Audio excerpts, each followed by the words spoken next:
Well, thank you. That was a quick mic change.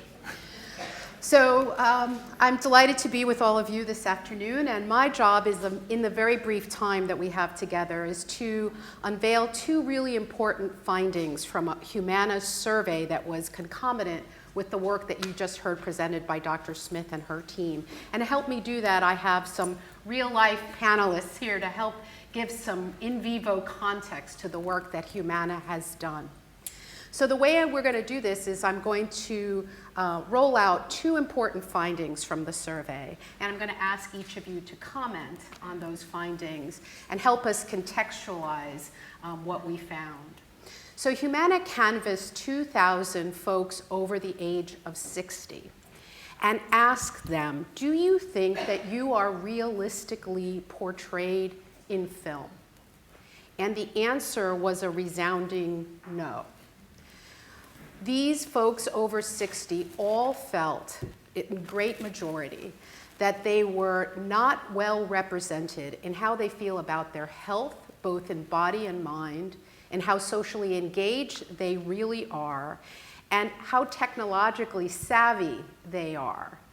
So, Ed, I'm going to turn to you and ask, do you find these results surprising, and what do you think we can do with these results? I don't find them surprising at all. Not the least reason is the idea that people don't really want to acknowledge themselves as old. So when you ask somebody who's looking at a portrayal of somebody old, they don't really identify with it.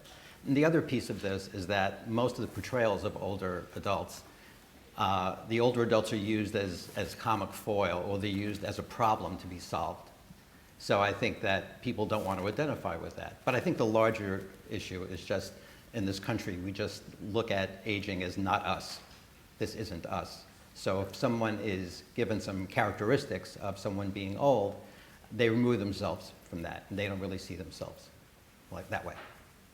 So do you think that not seeing yourself in pop culture matters? Yeah, I do. I think everyone wants to see themselves accurately portrayed, whatever group you represent. So with whatever group you identify, you look at this and say, well, that's me or that's not me, and you want to see yourself actively portrayed, certainly.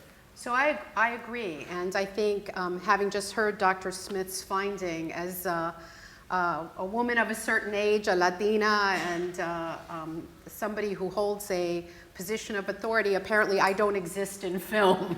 So I think it does matter, and that brings me to the second important finding from the Humana study. Again, 2,000 folks over the age of 60, and that was, we asked them, do you feel optimistic about your future? Do you see yourself in the future? And the answer to that was really interesting, because the folks who were optimistic about their presence in the future were far more likely to state that they felt healthy, both in mind and spirit. In fact, they stated that they felt up to 12 years younger than their chronologic age. And when asked, they said they had fewer than 3 unhealthy days in the last month. The opposite was also true. So when we talked to seniors who did not see themselves optimistically present in their future, they reported far higher levels of feeling unwell, again, of body and mind. And they reported feeling 7 years older than their chronologic age. And when asked, they said that they had experienced up to 13 unhealthy days in the last month. That's almost half of that month. So clearly, there is a relationship between self-perception and that sense of optimism or ability to see yourself being present in the future.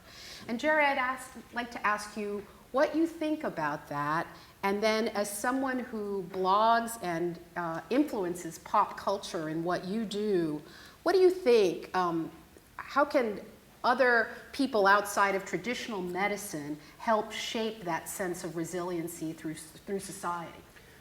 Well, first of all, it's a very big subject, and I just want to acknowledge Humana for looking at this subject, because I know that the issue of health is the most important issue in our lives. It impacts everything we do, whether it's mental health or physical health. And preventing bad things happening to your health mentally, physically, emotionally is the most important thing in the world, and you recognize that as you get older. As far as optimism goes, I am not optimistic about aging. I hate it. I think it is disgusting. I cringe when I see my jowls and everything drops and you don't spring up in a chair like you used to. This is pretty good. Chair. Well, when it's a lower chair. So I'm not optimistic about aging at all. I'm optimistic about my children and their future. I'm optimistic about my grandson. I'm optimistic about the house I just moved into that I'm in the process of renovating. I'm optimistic about my sisters, who I love dearly, and all my friends. But as far as optimism goes, I think that it's a reflection of how you feel about yourself, whether you're 20 or 69 as I am. And when I was in my 20s, I was not optimistic about myself. And I was not optimistic about myself in my 30s and 40s and 50s. And I've always been successful at business. I've always had men around. I was married, I was divorced, I was with another man, but I was never optimistic during any of that. I am optimistic now about myself. There you go. And that's what getting older has taught me, but so has going to therapy and doing a lot of things to help myself in my life. So age has no bearing whatsoever on how one feels about oneself. The fact that our society doesn't celebrate aging is our society's problem. It's not my problem. And it shouldn't be anybody's problem. I really don't care if the movies cover me, don't cover me, what they do. I celebrate myself, and I don't need an actor to celebrate me. And as far as influencing the generation, what I hope that in my little way and our website does is it does celebrate the women, specifically women, because it's fab over 50. Men can be very fabulous over 50, but this is for women. And the fact that we want to celebrate and cover women for all the good that they're doing and guide them on health, because that is the key thing. We find that our health section is the most important section, and our beauty section. And so I think that what we can do is make people feel better about themselves, women. We can't be a therapist, I don't want to be, and we can't be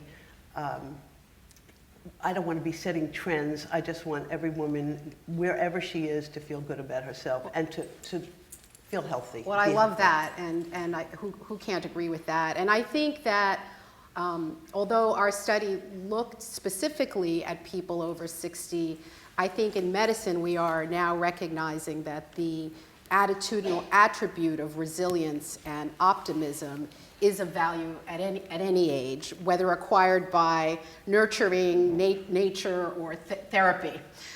So to summarize then Humana's contribution to this rich dialogue that we're having around aging and health and perception, seniors don't see themselves adequately portrayed in film. Those that have that ability to visualize themselves in the future perceive themselves to be healthier and also find themselves more socially engaged and more capable of what we will call aging well. We are putting these insights to work right now in Humana. We have programs that are based in the home, based in wellness centers. These insights are working right now for our members, and we're delighted to see this dialogue really spring today through the Atlantic and start a broader national dialogue about how, as a society, we can all contribute to healthier aging. It's not going to be the sole job of doctors and the traditional health system. We know the answers are in community. So Humana is really proud to be a sponsor today, and I want to thank my panelists for giving this some real-life context. Thank you so much.